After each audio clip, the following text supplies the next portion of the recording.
Allô, bon matin tout le monde, c'est une raton, Chloé Landreville. J'espère que vous allez bien aujourd'hui. On se retrouve pour la partie 2 du vidéo patch 101. Donc, je vais vous montrer aujourd'hui comment apposer les dernières patchs que vous avez sûrement vues dans le vidéo numéro 1. Donc, on va faire une patch à partir d'un t-shirt recyclé, ce qui est vraiment le fun si vous voulez récupérer vos t-shirts de band ou c'est ça, plein de possibilités, d'idées, de choses à faire. J'espère que ça vous inspire à écrire des choses. N'hésitez pas à m'écrire en commentaire, m'envoyer même des photos, des vidéos, des projets que vous faites en cours. Ça me ferait vraiment plaisir sur les réseaux une raton. Puis sinon, je me suis dit que pour les introductions de vidéos, ça pourrait être le fun que je vous montre un peu, que je vous parle un peu des projets que je fais en cours. Donc, je vais vous parler un peu de ce que je fais en ce moment sur ma table de travail. Puis après, on va se lancer dans le vidéo. Donc, ouais, en ce moment, ben là, j'ai terminé ce que j'ai dans les mains. Hein. Je me suis terminé les petites mitaines, vraiment cute. J'ai trouvé ces mitaines-là en friperie. Puis, je suis venue faire des beaux petits cœurs d'émotions dessus. J'aime beaucoup m'inspirer des émotions quand je travaille. Je les ai faites pour moi, mais je pense que ça peut vraiment être une belle idée cadeau.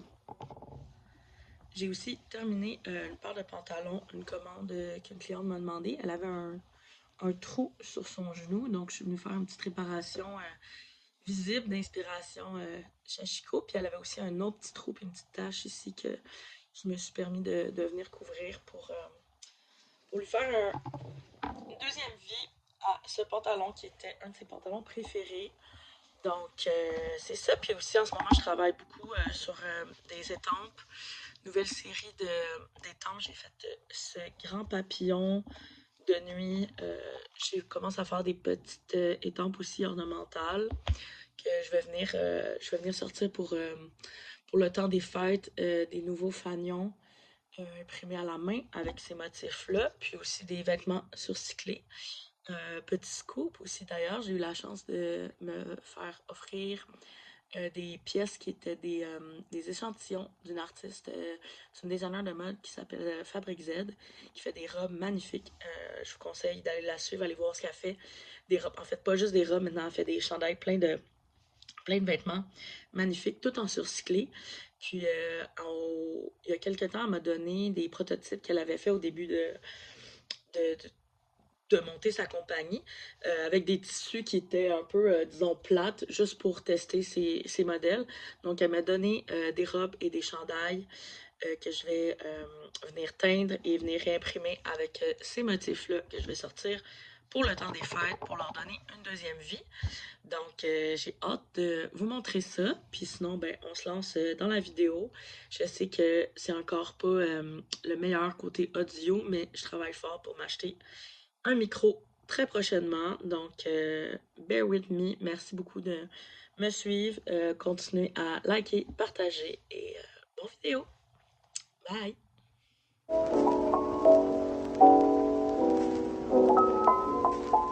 vais vous montrer deux façons que j'ai de poser les patchs. Euh, ma façon la plus traditionnelle que je fais généralement, je fais vraiment juste faire le tour de la patch comme ça en faisant comme un point. Je sais même pas comment l'appeler parce que c'est comme juste vraiment simple. Puis en ce moment, j'aime aussi beaucoup le point grébiche, qui est vraiment plus le point qu'on voit sur les contours des serviettes, le contour des draps. Je vais vous montrer. Je suis de retour avec des exemples. J'ai été chercher dans mes. J'ai gardé tous les textiles de mes grands-mamans, tout ce qu'on me donne. J'archive tout parce que j'aime trop ça. C'est trop précieux, fait que c'est ça. Maintenant, je vais vous montrer. Ça, c'est le point grébiche. Il y a une petite dentelle de tatting qui a été rajoutée, mais reste que c'est vraiment le classique point grébiche qu'on voit. Ça aussi, en fait, c'est un point grébiche avec des plus petits et des plus longs points. Donc, c'est vraiment le point souvent le blanket stitch, je pense que aussi est appelé en anglais. Donc, c'est vraiment le point qu'on vient faire sur le tour de couverte. Ça, c'est pas vraiment ça. Ça aussi, ça ressemble à un point crébiche, mais on dirait une version un peu esthétique pour faire des tours de serviette. What a cute petite débarbouillette de boîte à lunch. Donc, c'est ça. Je vais vous mettre la caméra de haut, puis je vous montre comment je vais venir faire ces deux petits patchs là. Yeah, non. Et voilà. Et de haut, je viens faire mon double nœud. Donc, j'ai pris un fil bleu pour faire un petit rappel avec la patch de Guillaume. L'autre patch, je vais venir commencer en piquant en dessous. Je vais prendre ma patch. Et on fait le tour. Donc, je vais placer que vous voyez bien. Je viens piquer sur mon tissu et je ramène mon aiguille en dessous de la patch. Et on continue. Donc, je viens piquer à l'avant. Je ressors ici. Puis, ça me fait une petite ligne bleue qui fait le tour. Ce qui est le fun, c'est que la couleur de fil qu'on prend vient donner un extra à notre patch, là, disons, un extra couleur, un extra. Donc, ça peut être le fun de venir choisir, c'est ça, un fil qu'on aime, qui fit avec le reste de la chemise.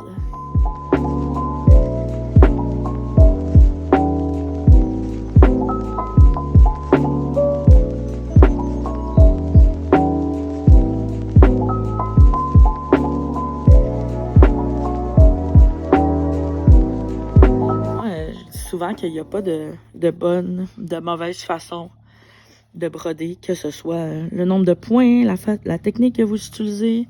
Je veux dire, si ça fonctionne puis que vous aimez ce que vous voyez, c'est tout ce que ça prend, là, tu sais.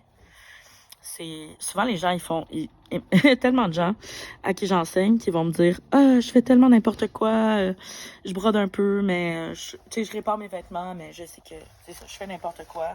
Puis je suis comme tu fais sûrement pas n'importe quoi en fait. C'est juste que tu penses que tu fais n'importe quoi, mais si ça fonctionne puis que ça tient, si ça se trouve ça a même un nom puis ça a même une technique ce que tu fais, c'est juste que tu le sais pas, tu sais. Mais tout est un peu des variations sur un même thème aussi en broderie, tu sais. Un peu comme, je fais ça le parallèle avec le tricot, le crochet, parce qu'il y a plus de gens qui connaissent ces techniques-là.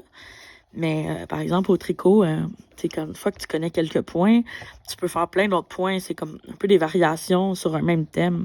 C'est un peu la même chose aussi en broderie. Il y a beaucoup de points qui se ressemblent, qui sont juste un peu différents des alternatives. Des fois, quand on fait l'alternative, on pense qu'on fait pas la bonne affaire, mais pourquoi? Finalement, c'est peut-être la bonne affaire. Donc, faut se faire confiance puis se dire comme, regarde, au pire, le pire qui va arriver, c'est qu'on découvre que c'est pas beau, quoi que ce soit, mais plus on le fait, plus on gagne en confiance, puis plus on est capable d'entreprendre d'autres projets. Fait que, faut le faire. Il n'y a pas d'âge, il n'y a pas de temps. Vaut mieux tard que jamais, et jamais trop tard, en fait. Fait que, on y va.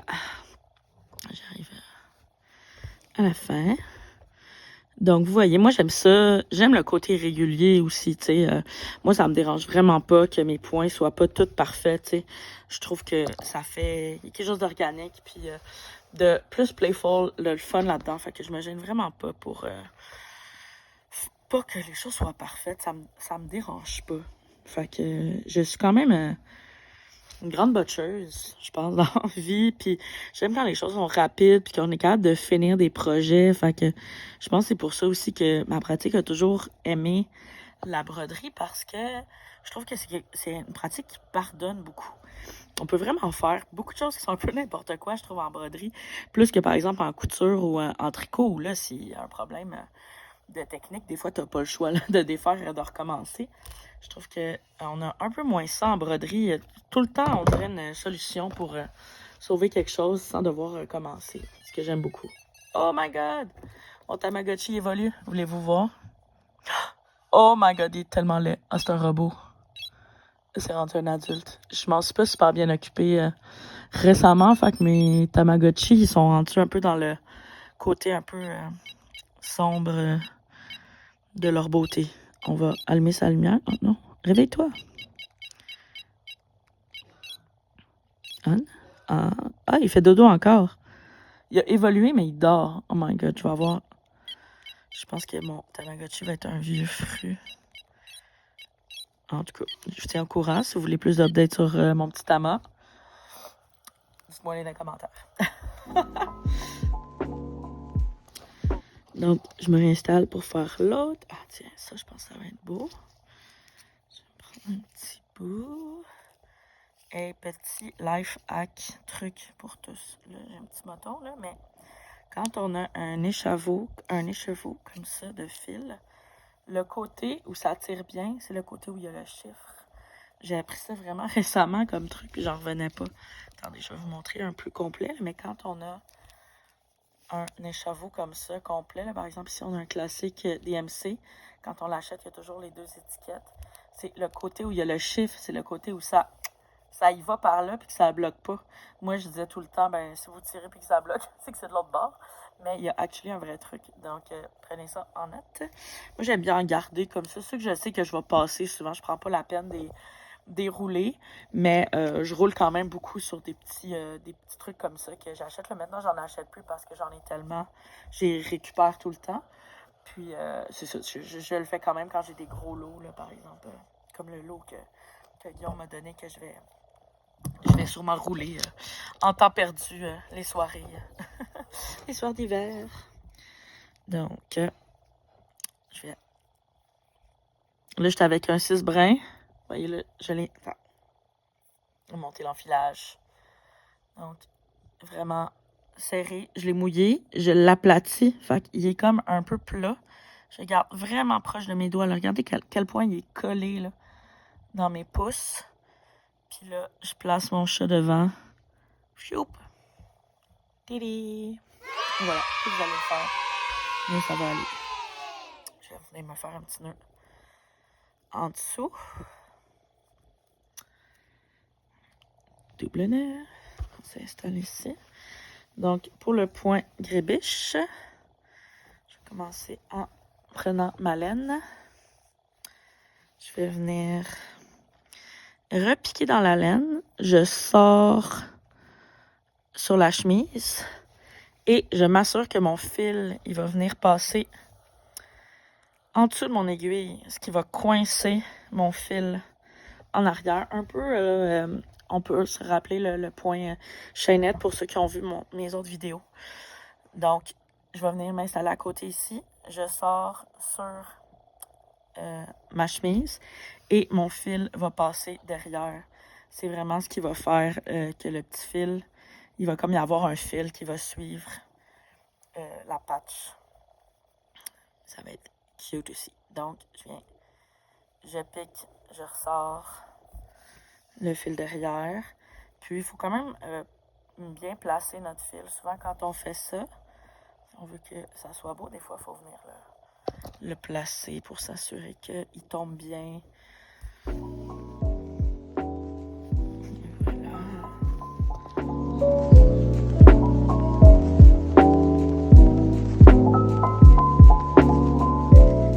Enora m'a pris des patchs adaptés pour son âge. Mais ma patch mon meilleur vendeur encore à ce jour, c'est un des premiers produits en plus que j'ai sorti il y a une dizaine d'années. C'est ma patch Fuck Tout. Ça fait tout le temps réagir en marché quand je m'assure souvent de la mettre sur le bord de ma table parce que dès que les gens la voient, ça crée souvent une petite discussion là, avec leur ami et la personne qui sont « Oh my God, regarde ça! Oh, ça serait trop drôle pour Manon! » Fait que ça fait toujours réagir les gens, puis les gens aiment beaucoup cette patch-là. Je vais vous la montrer. Là, j'ai ma boîte à patch. Ici, j'ai des patchs sorcières. J'ai beaucoup de patchs totons aussi qui sont aussi des grands aimés. J'essaie de faire... bon, là, on a juste des seins de blanche, mais j'essaie d'avoir des seins de toutes les couleurs. Aussi des seins qui ont des parcours de vie. Ici, des seins transmasculins. C'est ça. Fait qu'en tout cas, j'ai toujours aussi ces patchs-là. Puis là, voilà, vous voyez la Fuck Tout que je fais avec toujours des petits French nuts avec un fil métallique différent. J'ai plein de couleurs. Vous voyez un peu le genre, là. Regardez ça ressemble un peu plus à une laine bouillie, mais ça reste quand même un tissage. C'est un tissage jersey, fait qu'elle est un peu extensible, mais pas tant que ça quand même. Puis, elle reste quand même bien feutrée. Tu sais, si on parlait tantôt là, du type de laine que j'aime utiliser, là, cette jaune-là, m'ont dit que je l'aime. Puis, c'est ça. Fait que ça vous montre un peu, là. Et voilà, on va retourner à celle en cours. Oups.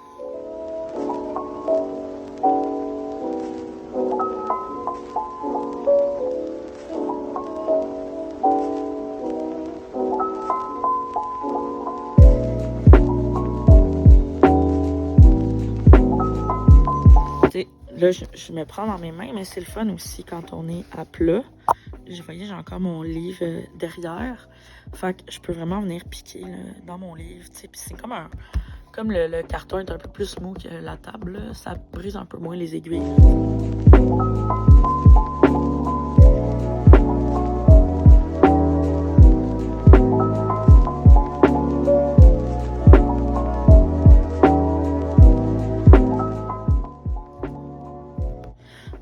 Truc aussi, quand votre fil commence à être double, comme ça, comme je viens juste le replier à la moitié, il ne faut pas oublier de tirer sur son aiguille pour faire glisser le fil. Donc, petit truc, parfois quand on commence, les gens ils oublient, puis là, le fil il devient double. Et voilà, puis là, ma dernière, je vais venir chercher mon premier point. Ça va le mettre carré là aussi.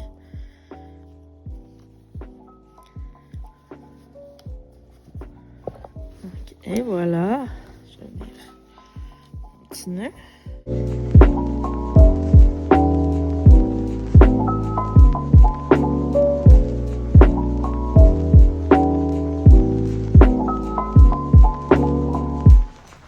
Avec les deux techniques, donc le grébiche et puis, je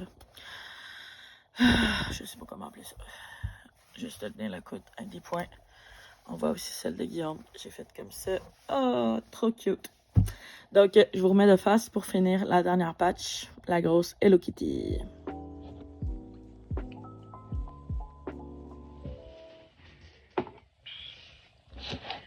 Donc, il reste une patch à faire, la grande Hello Kitty. Donc, bon, un peu de ménage sur mon bureau. Chemise, ici. Donc, j'ai un petit t-shirt, comme ça, qu'on va réutiliser, qu'on va venir réutiliser pour faire une patch avec. Donc, puis en plus, il y avait des taches dessus. Fait que, tu sais, même si je l'avais redonné, je suis pas convaincue qu'il y aurait... il se serait rendu bien, bien loin. Fait que je pense que c'est des fois une meilleure façon de donner une deuxième vie à certains textiles. Donc, je vais venir découper en premier. Puis, je vais venir la doubler avec un thermocollant pour venir solidifier le tissu. Parce que là, on a un petit jersey, un petit coton bien mou, bien flexible. Ça peut être difficile à poser. Fait que de venir le doubler, de le solidifier, ça l'aide tout le temps. Ça, le reste du coton comme ça, vous pouvez faire des petites débarbouillettes. Là. Moi, j'aime bien ça, utiliser, tu sais, là-dedans, je pourrais faire comme peut-être 4 petites guenilles, des petites débarbouillettes, souvent que je mets dans la boîte à lunch de ma fille, justement, humide. Quand on va quelque part, ça fait des bonnes petites débarbouillettes de juste trucs de doigts. Ou, tu sais, j'en mets dans ma sacoche. Des fois, même, j'y prends comme Kleenex, comme mouchoir. Puis quand j'ai chaud l'été, j'en mets dans ma sacoche souvent pour comme m'éponger. J'ai lave. Des fois, quand c'est rendu trop deg, j'ai jette. Je me sens bien moins mal après de le jeter. De toute façon, tu sais, là, j'aurais pu le jeter. Fait que si je suis capable de redonner encore plus de vie à ce textile-là. Puis ça peut être pratique aussi de faire des guenilles, remplacer vos essuie-tout, les gens qui ont des chats, des animaux qui nettoient des vomis, des cacades. Il y a des gens qui achètent encore beaucoup des essuie-tout pour ce genre de trucs-là, pour du dirty job. Puis je comprends parce que des fois, c'est un peu deck, tu veux pas utiliser tes lavettes que tu réutilises pour nettoyer tes comptoirs de cuisine. Fait que vous pouvez utiliser ça. Au moins, ça donne une deuxième vie. Puis ben, même pas besoin d'acheter de Scott Towel. Donc, je vais ouvrir mon fer à repasser. Je vais venir me prendre encore là, j'ai ce petit entoilage-là. Bon, il y a une aiguille dedans. Aiguille partout ici. À vos risques et périls. Donc, il me reste ce petit bout-là. Je suis due pour en acheter. Je vais venir essayer de prendre le coin où je vais utiliser le moins. J'ai comme plus de coins carrés.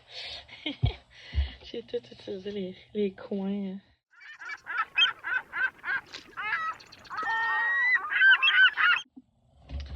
Donc, je suis venue découper ça. je vais repasser pour que le thermo y colle. Viens de l'autre bord. Des fois, ils ont des degrés de température là, à respecter. Moi, je vais comme à chaud. Ça va venir vraiment solidifier la patch. Juste là, on voit que c'est vraiment plus solide. Je vais pas... Je vais la redécouper. Oh, je vais la retailler. Puis je vais venir la repasser après pour être certaine là, que ce soit super fixe. C'est pour ça que tantôt je l'avais découpé un peu gros, un peu plus grossier.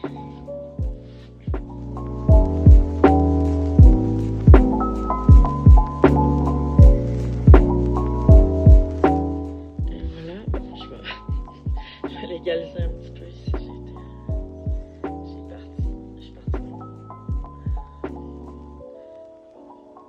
Ok. Ah, c'est bon. Parfait. Yeah. Une belle patch. Donc là, je vais venir y redonner un petit coup de fer, là, surtout justement sur les bords. Parce que tantôt, j'allais pas trop sur les bords. Parce que là, comme le thermo il était un petit peu plus grand, je voulais pas que ça colle là, partout. Puis que ça se crame mon fer. Fait que je viens le réchauffer pour être sûr que ce soit bien, là. C'est ça. Bien fixe. Là, je suis en train de mettre des petites épingles. Comme c'est une grande patch, ça va quand même aider à être sûr qu'on ait la bonne tension entre le haut et le bas. Sur le côté. Souvent là, j'en profite pour passer mes bouts de fil. Donc, dans ma pochette, je vous ai montré tantôt. J'ai mes longs fils ici, puis j'ai comme deux petites pochettes que j'ai cousues aussi dedans, mais ça pourrait être n'importe quoi. Puis ça, souvent, c'est mes plus petits bouts de fil que je pourrais pas utiliser vraiment nécessairement pour... tu sais, qui sont comme trop petits ou comme lui, c'est parce qu'il a été séparé. Fait que j'y mets de côté dans ce temps-là les plus petits bouts de fil. Puis c'est ça. Fait que là, c'est comme mon tas à petits bouts de fil. Des petits bouts comme ça, mais ça, pour venir coudre une patch, ça peut être le fun. Ça fait que mon fil, il va changer de couleur au fur et à mesure, puis ça peut être le fun. Puis c'est ça, ça fait une bonne façon de venir les récupérer. Fait que je vais checker ça, mais là, le vert, on dirait que je sais pas. Mais marque que oui, vu qu'il y en a dans le... Ça fait un peu penser à ce jaune-là qui est pas tout à fait jaune. Je vais commencer avec ce fil-là. Là, lui, il était, c'est du 3 brins. Fait que je pense que je vais le doubler parce que le reste de mes fils risque d'être 6. Je la passe. Je vais juste venir le rabattre sur le même, faire un double nœud comme ça, vraiment classique. Comme ça va me faire mon 6 brins. Un double nœud. Puis là, des fois, quand je pose des patchs comme ça, j'aime ça alterner mes points aussi. Je pense que ça peut être... ça rend le tout ludique puis le fun. Donc, j'aime bien des fois faire des points, un point chaînette. Tous ces points-là, je les montre dans mes vidéos. Les vidéos que j'ai faites pour mon kit de broderie. Je vais tout vous mettre... je vais essayer de mettre le plus de liens des choses que j'ai parlé dans la description, des points que j'ai utilisés, les vidéos, les artistes que j'ai parlé, Rebecca Colère et puis Guillaume Plourde, artiste que j'ai parlé aujourd'hui. Fait que je vais essayer de tout vous mettre ça en description, que vous ayez plus d'infos. Donc là, j'ai commencé un point chaînette, donc je viens piquer dans le même trou et je sors un point plus loin en passant mon fil derrière mon aiguille. Donc, je vais faire une petite chaînette comme ça ici, là. Je l'ai commencé là. Donc, je vais la faire jusqu'à temps que j'ai plus de fil. Puis quand j'aurai plus de fil, ben je vais changer. Puis je vais peut-être tester, faire un autre point où je pourrais refaire encore du chaînette. Il y a d'autres types aussi de points que j'aime utiliser pour ce genre de trucs-là. Je pourrais vous en montrer d'autres. J'arrive dans mon épingle. Je vais mettre plus loin. Et voilà.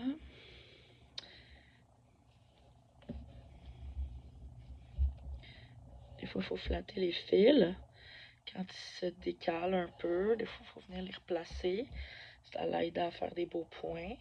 Quand on voit, des fois, il y a comme un petit décalage qui se reproduit de point en point. Mais des fois, il faut prendre le temps de venir flatter nos fils, de venir les replacer.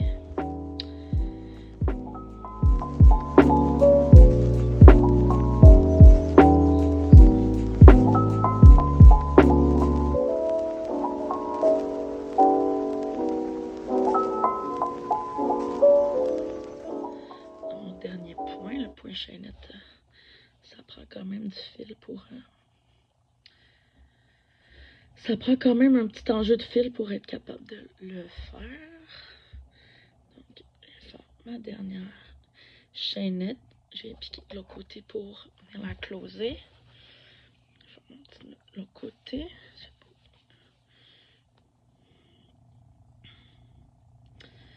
Okay.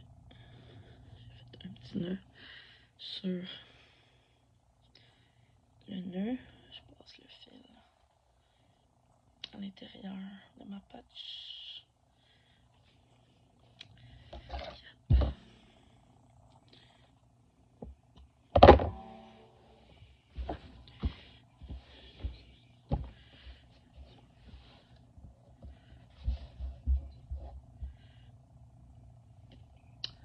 Donc, mes petits méga bébés bouts de fil, qu'il n'y a plus rien à faire, moi je les garde. Je mets tout ça dans un petit pot. Nouk nouk. Puis quand il est rendu plein, des fois j'ai des chiquettes là, comme ça, c'est un peu trop gros là, ce petit bout de laine là que j'ai mis dedans. Je viens toutes les recouper à la main. Puis je me fais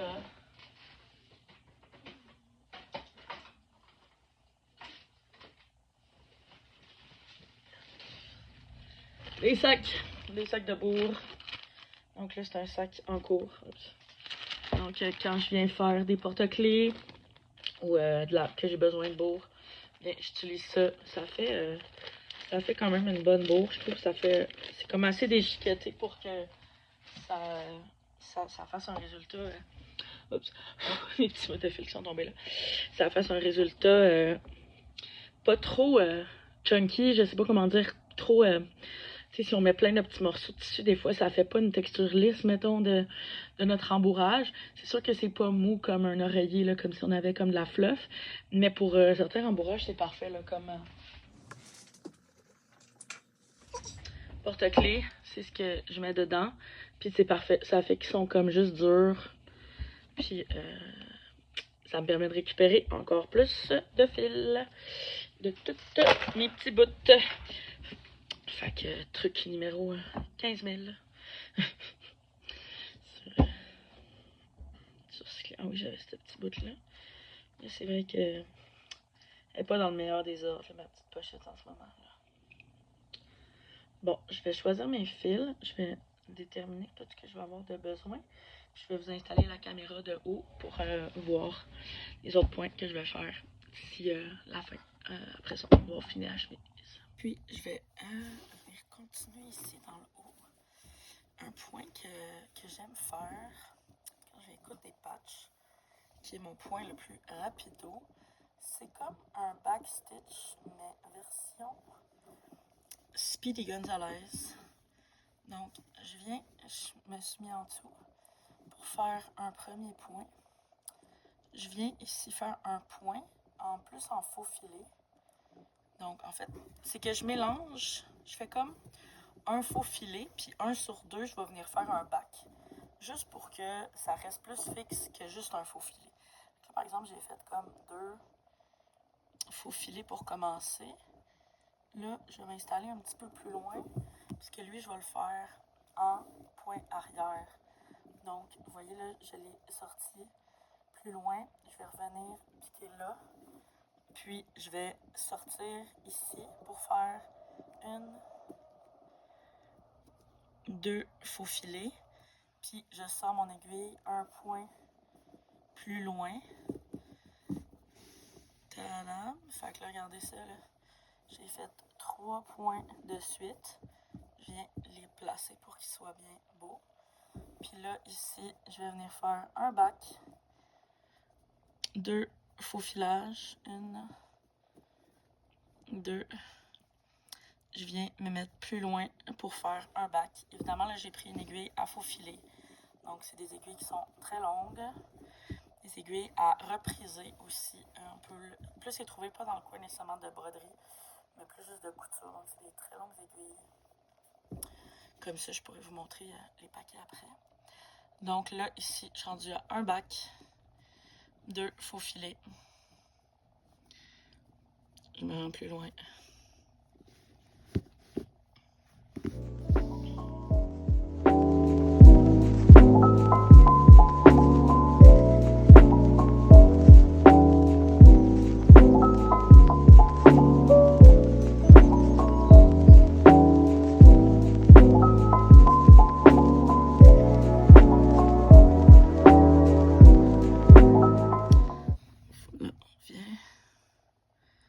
Un bac, 2 faux filets.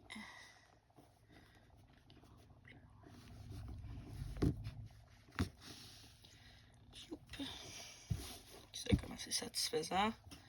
Ça va vite, ça fait un beau petit point. Puis ça reste quand même bien solide.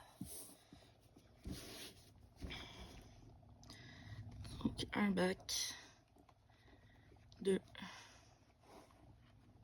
faux fils.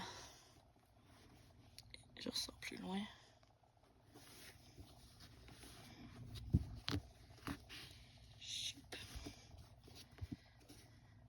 Vous voyez à l'endos, là, on voit le bac, puis le faux fil, ça fait juste une petite ligne.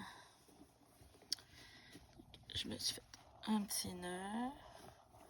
Ok. Bien solide. Et je ramène mon fil dans ma patch. Et voilà.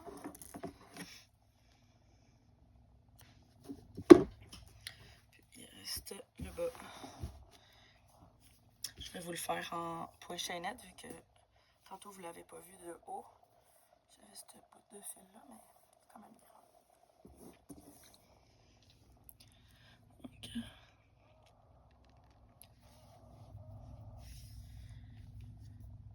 je fais un double nœud au bout.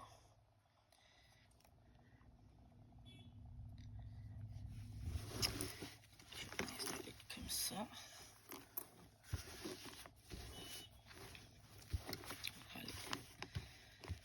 Parce que je vais broder dans ce sens-là. Donc, je commence en piquant par en dessous. Puis, on va par là. Toi, j'en ai plus besoin. Bye bye. Donc, j'aime ça, m'assurer que mon fil il va vers l'avant où je m'en vais. Ça m'assure qu'il va être en dessous de mon aiguille. Donc, je viens piquer en dessous, je ressors un point plus loin. Et puis, je m'assure que mon fil il passe derrière mon aiguille. C'est ce qu'il vient faire. La petite gouttelette de chaînette. Donc, je reviens piquer dedans, je sors un point plus loin. Je m'assure que mon fil il passe derrière l'aiguille et j'avance comme ça. J'en ai plus besoin.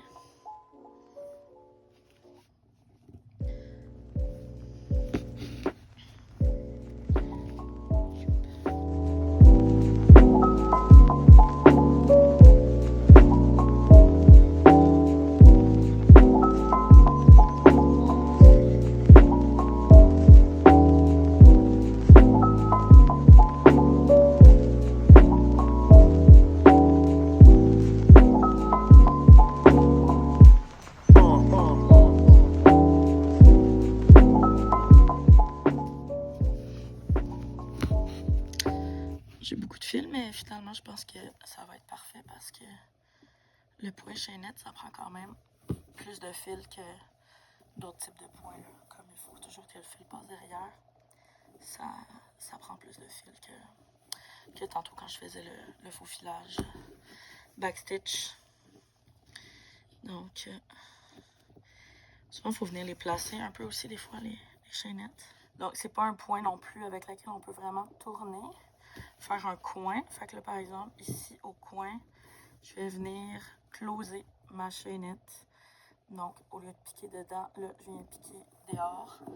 Juste pour qu'elle soit fixe comme ça. Puis là, je vais venir me réinstaller juste de l'autre côté. Vraiment là, juste de l'autre côté pour recommencer une chaînette. Parce que ça peut pas faire un point, pas vraiment faire un coin sinon là, avec ce point-là. Tout est beau là.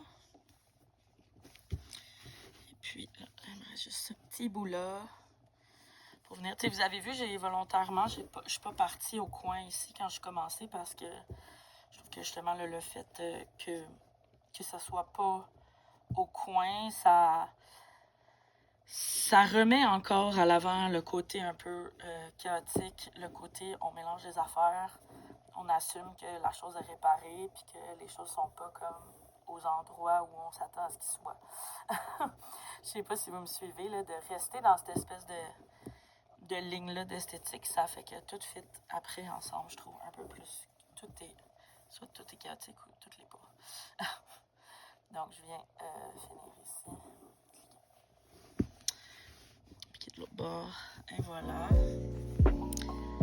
Et voilà.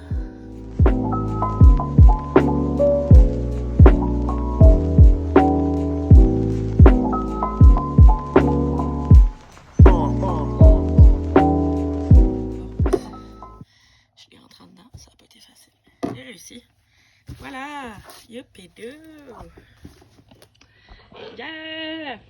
Donc, c'est pas mal fini. Je suis vraiment contente. Je pense que ça va être vraiment cute. Je vais sûrement vous montrer sur Renora ce que ça donne. En fait, c'est pas vrai. J'ai oublié. Il me restait cette petite patch mini Rikiki trop mignonne. Je pense que c'était une petite épingle à la base que j'ai achetée. Encore comme la colle chaude de l'autre côté. Ça fait vraiment longtemps que j'ai ça. Ça vient de l'artiste Rouskin, je pense. C'est qui a fait construction textile. Je faisais des petites peluches vraiment mignonnes, si je me souviens bien. Puis, ouais, j'avais ça, une petite épingle comme ça. Puis là, Nora, elle a trouvé ça. Puis elle était comme, oui, je veux ça sur ma veste. Puis je trouvais que c'était une excellente idée. Fait que je vais aussi lui rajouter ça. Puis après ça, je vais avoir terminé sa veste. Je suis bien contente. J'ai amené aussi d'autres vestes là, qui sont subtilement là, sur ma cuisse. Je vais vous montrer un peu des exemples de ce que ça peut donner là, pour un look évidemment un peu moins enfantin. Les vestes que moi je porte, c'est sûr que ça fait un peu esthétique punk, un peu classique, mais en même temps, je pense que tout dépendant de ce qu'on choisit, c'est vraiment une façon de montrer ses couleurs, puis de montrer qui on est. Ça peut être... ouais. Donc, je viens juste faire des petits points là, pour la fixer parce que c'était vraiment... c'est un tout petit mini. Je l'ai mis sur sa petite poche.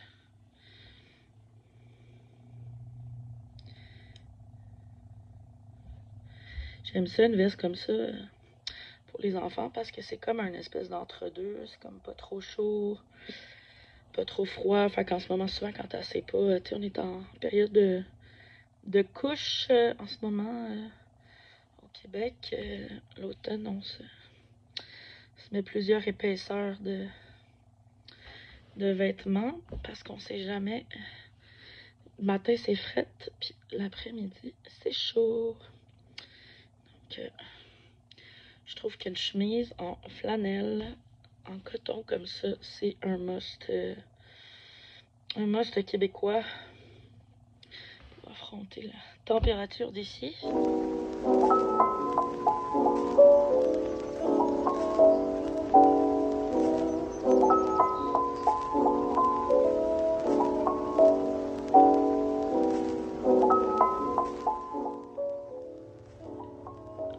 ça c'est des détails mignons. Ah, cute. Tadam! Le petit bonhomme sur sa petite poche. Une petite tache là, mais d'après moi, quand je vais le laver, quand je vais le laver la première fois, ça va bien partir. Donc voilà, pour sa chemise. À l'avant, à manche, dans le dos, le E, elle ici. Fait que vous voyez, là, je l'ai pas mis sur le côté, là. J'ai hâte de voir sur elle, je vous montrerai, sûrement que je vais inclure des petites vidéos quand je vais les donner. Je vais vous montrer aussi, moi, mes vestes. Ça, c'est ma chemise préférée au monde, là. Ça fait vraiment longtemps que je l'ai. C'est une grande chemise en coton de jeans. Puis j'ai cousu des patchs beaucoup dessus en même temps. Je la porte souvent en marché. Ça montre aux gens comment le faire. Puis cette chemise-là, elle a eu là, la laveuse sécheuse beaucoup de fois. Là. Donc, tu sais, ils ont été lavés en masse. Là. Ces patchs-là, ça vous donne une idée à quel point c'est quand même vraiment résistant. Là. Même ici, là, mes petits Totanski, ils ont encore leurs petites paillettes. En fait, là, il y a comme un petit fil de... La paillette est comme... Elle se défait un peu, mais elle est encore là. Fait que c'est ça. C'est avec des patchs aussi en tissu aussi que j'ai fait. Ça, c'est une patch que j'avais posée cet été à Twist. J'ai fait une démo de posage de patch. C'est celle que j'avais posée. Ça, elle avait comme un petit trou en arrière. Puis c'est ça. Donc, c'est une chemise que j'avance tout le temps. Et encore mon Tamagotchi. C'est le vendeur. Dodo, à tantôt. Donc, c'est ça, je voulais vous montrer juste comme d'autres styles de résultats. J'ai aussi ma veste en jeans, là, j'en ai plein. Mais ça donne aussi un look, comment poser n'importe quel genre de patch. Ça, c'est, oh my god, j'aime tellement ces patchs-là, je reçois beaucoup de compliments sur elles. C'est des patchs Frida Kahlo que j'avais pris au musée des Beaux-Arts de Québec quand il y avait l'exposition il y a quelques années. C'est design de Dionoski, artiste Amélie Dionoski, artiste qui travaille à la machine à tricoter, que j'adore aussi, incroyable artiste.